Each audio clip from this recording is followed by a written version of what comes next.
જય શ્રી કૃષ્ણ મિત્રો, આજે આપણે સાંભળીશું પુરુષોત્તમ માસ અધ્યાય 6 શ્રી કૃષ્ણ સમક્ષ મલમાસ અને નણંદ ભાભીની કથા। એ પહેલાં જો મિત્રો તમે આ ચેનલમાં નવા હોય તો ચેનલને સબસ્ક્રાઈબ કરી દેજો।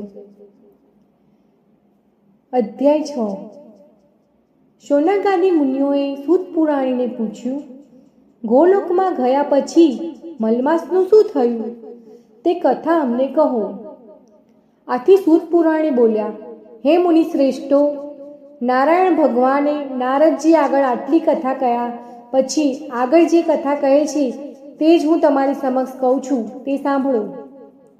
શ્રી નારાયણ ભગવાન નારદજીને ઉદ્દેશીને બોલ્યા, ગોલોકની વચ્ચે શ્રી કૃષ્ણનું રમણીય મંદિર છે। તે મણિ અને રત્નોથી જડેલ છે। તેના તેજથી અંજાયેલ શ્રી વિષ્ણુ ભગવાન મલમાસને પોતાની પાછળ રાખી ગોલોક તરફ આગળ વધવા લાગ્યા। તેઓ ગોલોક પહોંચ્યા। શ્રી વિષ્ણુ ભગવાનને જોઈ દ્વારપાળો બધા ઊભા થઈ ગયા અને તેમના ચરણોમાં વંદન કર્યા। તેઓ અંદર પ્રવેશતા ગોપીઓની વચ્ચે વીંટળાયેલા શ્રી કૃષ્ણ ભગવાનના દર્શન થયા। તેમને નમન કરી શ્રી વિષ્ણુ ભગવાન અને મલમાસે સ્તુતિ કરવા માંડી। આપ વ્યાપક ગુણોથી પર, અવિનાશી, અવિકારી, ભક્ત સમક્ષ પ્રગટ થનારા અને ગોવાળનો વેશ ધારણ કરનારા ગોવિંદને અમે વંદન કરીએ છીએ। મેઘ જેવા શ્યામ, કામદેવ જેવા સુંદર, સૌમ્ય સ્વરૂપ, સુંદર મુખાકૃતિવાળા એવા આપને અમે ફરીથી વંદન કરીએ છીએ। શ્રી કૃષ્ણ ભગવાને શ્રી વિષ્ણુ ભગવાનને સિંહાસન ઉપર બેસાડ્યા પછી પૂછ્યું, આ ધ્રુજી રહેલ કોણ છે? અહીં શા માટે આવ્યો છે? એ કેમ રડે છે? આ વચનો સાંભળી ભગવાન વિષ્ણુએ મલમાસનું સમગ્ર દુઃખ તેમની સમક્ષ વ્યક્ત કરતા કહ્યું, આને મલમાસ કહે છે। એનો કોઈ અધિષ્ઠાતા સ્વામી નથી। સૂર્યનો પ્રકાશ એનાથી દૂર રહે છે। આ મલિન હોય સર્વકાળે શુભ કાર્યમાં અયોગ્ય ગણાય છે। અધિષ્ઠાતા વિનાનો હોવાથી મલમાસમાં કોઈ દાન, વ્રત આદિ કરતું નથી। સર્વ પ્રાણીઓ, વનસ્પતિઓ 12 માસ દિવસ રાત, ઘડી પળ વગેરે બધા તેનો તિરસ્કાર કરે છે। આ દુઃખી જીવ છે। તેણે મારી પાસે આવીને પોતાની દુઃખદ આપવીતી મને કહી। તેના દુઃખના નિવારણ અર્થે હું તેને આપની સમક્ષ લાવ્યો છું। આપ સંકટ વિમોચક, ભયનાશક અને કૃપાળુ છો, તો આપ તેનું દુઃખ દૂર કરો। આપના શરણે આવનારનું દુઃખ અવશ્ય દૂર થાય છે। માટે મારી વિનંતી છે કે આ મલમાસનું દુઃખ દૂર કરી મારું આગમન સફળ કરો। શ્રી ભૃનારદીય પુરાણના પુરુષોત્તમ મહાત્મ્યનું શ્રી કૃષ્ણ સમક્ષ મલમાસનું વર્ણન નામનો 6થો અધ્યાય સંપૂર્ણ। નિર્મળ નણંદ અભિમાની ભાભીની કથા। એક ગામમાં બ્રાહ્મણ બ્રાહ્મણી રહે। તેમને સંતાનમાં 7 દીકરા હતા। હજી દીકરાઓ નાના હતા અને ભણતા હતા। બ્રાહ્મણ ગામમાં ભિક્ષાવૃત્તિ તથા કથા વાર્તા કરી આખા કુટુંબનું માંડ પૂરું કરતો હતો। કેટલીક વાર બ્રાહ્મણ અને બ્રાહ્મણીને ભૂખ્યા પેટે સૂઈ રહેવું પડતું। આવી ગરીબ હાલત છતાં બ્રાહ્મણ અને બ્રાહ્મણીમાં ખાનદાની અને ધાર્મિક ભાવના પૂર્ણપણે ભરેલા હતા।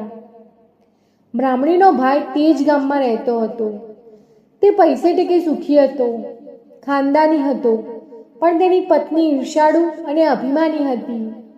ભાઈના ઘરમાં ભાભીનું ચલણ હતું। ભાભી કરે તે થાય, ભાઈ ભાભી કહે તેમ વર્તે। ભાભી ભાઈને કહે, તમે સવારે વેપાર કરે રાખો, ઘરમાં અને વ્યવહારમાં તમારે માથું મારવું નહીં, હું બધું સંભાળી લઈશ। આ ભાઈ ભાભીને સંપત્તિ ઘણી પણ એક સંતાન નહીં। કુદરતનો નિયમ પણ કંઈક અજીબ છે। જ્યાં ખાવા ન હોય ત્યાં ઢગલાબંધ બાળકો હોય અને જ્યાં ખાવા હોય ત્યાં ખાનાર ન હોય। એવામાં પુરુષોત્તમ માસ આવ્યો।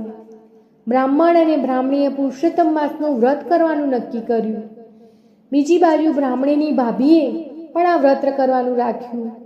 બ્રાહ્મણ અને બ્રાહ્મણી સવારે વહેલા ઉઠીને નદીએ સ્નાન કરવા જાય, કાંઠા ગોરમાનું પૂજન કરે, કથા વાર્તા સાંભળે, શક્તિ મુજબ દાન દે અને ઘેર આવે, પુરુષોત્તમ ભગવાનનું નામ સ્મરણ કરી ભક્તિ કરે। ભાભી સવારે મોડી ઉઠે, નાહવા માટે નદીએ જાય, હોડિયું માંડ માંડ પલાળે અને ભાગ ભાગ કરતી ઘેર દોડી આવે. તે તો સંતાન પ્રાપ્તિના અર્થે જ પરાણે પુરુષોત્તમ માસ કરતી હતી. તેને તેમાં બહુ રસ નહોતો. પુરુષોત્તમ માસ પૂરો થતાં ભાભીએ તેનું ઉજવણું કરવા વિચાર્યું. પતિ પાસે સંમતિ લઈ તેણે દોમ દમાન સાથે ઉજવણીની તૈયારીઓ કરવા માંડી. તેને ઘણા સગાવાલાઓને જમવા માટે આમંત્રણ આપ્યું. લોકલાજને કારણે તેણે નણંદને ઘેર લઈ જઈ કહ્યું, હું પુરુષોત્તમ માસનું ઉજવણું કરું છું, એટલે તમે શાક માટે જમવા આવજો. બધા છોકરા અને પતિ સાથે હું બોલાવું ત્યારે જ આવજો. ખાવ ખાવ કરતા દોડ્યા ના આવતા. જમી રહ્યા પછી હું બોલાવવા આવીશ. આટલું કહી ભાભી ચાલી ગઈ. બ્રાહ્મણીને તેની ભાભીના વેણ સાંભળી ઓછું આવી ગયું. તેની આંખમાં જળજળિયા આવી ગયા. તેણે ધીમે રહી આંખ લૂછી નાખી, કેમ કે છોકરાઓ પાસે ઊભા હતા. હરખ ગયેલા થઈ છોકરાઓ નાચવા લાગ્યા. મામાના ઘેર સાંજે જાત જાતનું જમવાનું મળશે. તે આશાએ છોકરાઓએ સવારે ખાધું પણ નહીં. બ્રાહ્મણી વિચાર કરવા લાગી, ભાઈ પૈસે ટેકી સુખી છે, તે એને મદદ કરી શકે તેમ છે, પણ ઈર્ષાળુ ભાભીના હાથમાં ઘરનો કારોબાર હોવાથી આજ દિન સુધી ભાઈ ભાભીએ તેમને જરા પણ મદદ કરી નથી. ભાભીના મેણા ટોણા સાંભળવા મળશે તે બીકે તે ભાગ્યે જ પિયર જતી. ઘણા વર્ષો થયા છતાં ભાઈ ભાભીએ તેને વાર તહેવારે એક કપડું પણ આપ્યું નથી. પછી ભાણેજડાને તે શું આપે? આવી ભાભી લોકલાજે આમંત્રણ તો આપતી ગઈ છે, પણ આશા નથી કે તેને મને બોલાવવા આવે. સાંજ પડી. સગાવાલાઓ બધા બની ઠની તૈયાર થઈ જમવા જવા લાગ્યા. બ્રાહ્મણીના બાળકો પણ માને કહે, માં અમને બધાને તૈયાર કર, અને તું અને મારા પિતા પણ તૈયાર થઈ જાઓ. આપણે બધાએ આજે મામાને ત્યાં જમવાનું છે, તેથી મોડું ના કરશો. સવારના ભૂખ્યા છોકરાઓએ બ્રાહ્મણીને માંડ માંડ સમજાવીને શાંત રાખતી. આપણે તો ઘરના માણસ, જમી લે પછી જઈએ તો જ શોભે.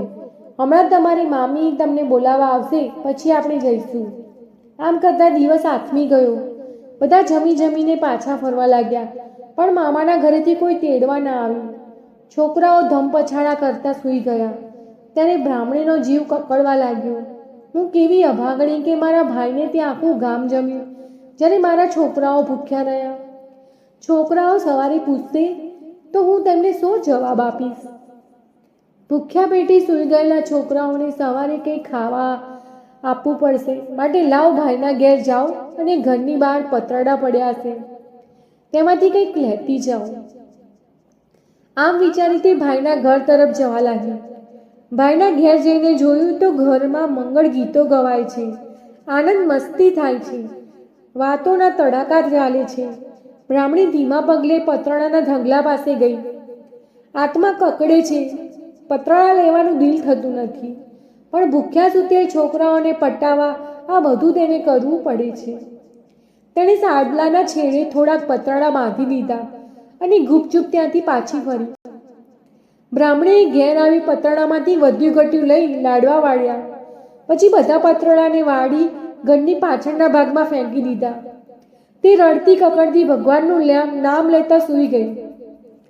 બ્રાહ્મણી સવારે વહેલી ઉઠી અને ઘરની પાછળ નાખેલ પતરાળાને ભેગા કરી ઉકરડે નાખી દેવાનો વિચાર કર્યો. જ્યાં પતરાળા તરફ નજર કરી તે તો બધાએ પતરાળા સોનાના થઈ ગયેલા હતા. તે આ જોઈ આભી બની ગઈ. તેણે બે હાથ જોડી પુરુષોત્તમ ભગવાનને નમન કર્યા. તે તરત પતિ પાસે જઈને તેમને જગાડ્યા અને બધી વાત કરી. બ્રાહ્મણી પુરુષોત્તમ ભગવાનની કૃપા માની આનંદિત થયા. બ્રાહ્મણ બોલ્યો, ભગવાન પુરુષોત્તમનું વ્રત આપણને ફળ્યું છે. તેમણે આપણી ગરીબી જોઈ આપણો ઉદ્ધાર કર્યો છે. ત્યારે બ્રાહ્મણી બોલી, તમે આમ લાલચમાં ન પડો. આ પતરાળા આપણા નથી, મારા ભાઈના છે. જે વસ્તુ જેની હોય તેને પાછી સોંપી દેવી જોઈએ, તેમાં જ પ્રભુ રાજી રહે છે. બ્રાહ્મણ ગરીબ હતો, પણ ધર્મના માર્ગે ચાલનાર હતો. તેણે પત્નીની વાત સાચી લાગી. તેણે પતિને કહ્યું, તું કહે તે બરાબર છે. આપણે લાલચમાં આવી આ પતરાળા આપણે ત્યાં રાખવા ના જોઈએ. તું આ સોનાના પતરાળા તારા ભાઈના ત્યાં આપી આવ. અગર તારા ભાઈને અહીં બોલાવી લાવી તેમને સુપ્રત કર. બ્રાહ્મણી તરત ભાઈના ઘેર પહોંચી. ભાઈ ભાભી હમણાં જ ઉઠ્યા હતા. બહેનને આવેલી જોઈ ભાઈ બહાર આવ્યો એટલે બહેને ધીમા સાદે કહ્યું, ભાઈ મારે તમારું જરૂરી કામ છે એટલે મારી સાથે ઘેર ચાલો. નણંદનો અવાજ સાંભળી તેની ભાભી ઘરમાંથી બહાર આવી. તેને લાગ્યું કે નણંદને નોતરું આપવા છતાં ભૂખી રાખી છે, તેથી એ ભાઈના કાન ભંભેરવા આવી હશે. આથી ઉતાવળા અવાજે તે બોલી, નણંદબા, તમે ગઈકાલે રાતે તો બધા ભરપેટ જમી ગયા છો, છતાં અત્યારે મીઠાઈ માંગવા દોડ્યા આવ્યા, તમને શરમ નથી આવતી?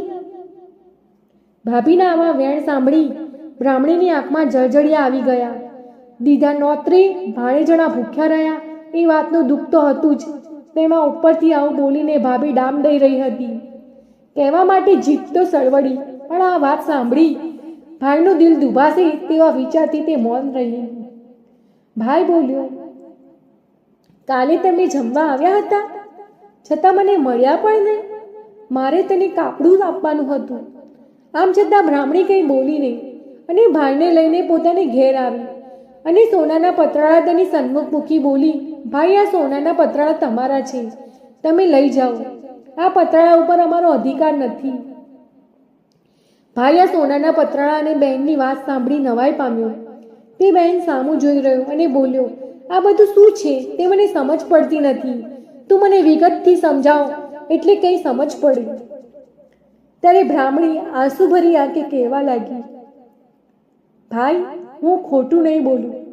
મારી ભાભી મને જમવા માટે ગઈકાલે નોતરું આપવા આવી હતી અને કહેલ કે હું તમને જમવા બોલાવવા આવું ત્યારે તમે બધા જમવા આવજો. રાત પડવા છતાં અમને કોઈ બોલાવવા આવ્યું નહીં એટલે તારા ભાણેજણાઓને ભૂખે પેટે સુવાડી દીધા. પછી મને વિચાર આવ્યો કે સવારે છોકરાઓ માથાના ઘરનું મામાના ઘરનું મિષ્ટાન ખાવા માંગશે તો હું શું જવાબ દઈશ. આથી કરીને હું તારે ત્યાં મોડી રાત્રે આવી ત્યારે તમે બધા ધમાલમાં હતા, તેથી મારા ઉપર નજર ન પડી. બહાર પતરાળાનો ઢગલો પડ્યો હતો, એમાંથી થોડાક પતરાળા હું ઘેર લઈ આવી. વધ્યા ઘટ્યાના લાડવા તળ્યા અને તે પતરાળા ઘરની પાછળના ભાગે નાખી દીધા. સવારે વહેલી ઉઠી તે પતરાળા ઉકળી નાખવા લઈ જવા હું ઘરની પાછળ ગઈ અને તે ઉપાડવા જાઉં હું તો તે બધું સોનાના પતરાળા દેખાયા. મેં તારા બનેવીને આ વાત કરી અને અમે બંનેએ નક્કી કર્યું કે આ પતરાળા તારા હોવાથી આ ઉપર તારો અધિકાર છે, જેથી હું આ બધા પતરાળા તને આપવા માટે તેડી લાવી છું. બહેનની વાત સાંભળી ભાઈની આંખોમાંથી આંસુની ધારા વહેવા લાગી. એ હતા દુઃખના આંસુ. ગામ તેને ત્યાં જમી ગયું અને વાહ વાહ બોલાવી ગયું. જ્યારે તેની બહેન બનેવી અને ભાણેજણા ભૂખ્યા પેટે સૂઈ ગયા, તેને પોતાની પત્ની ઉપર ઘણો તિરસ્કાર છૂટ્યો. બીજા હતા હર્ષના આંસુ. આટલું બધું વીતવા છતાં બહેન ભાઈને જણાવતી નથી અને સોનાના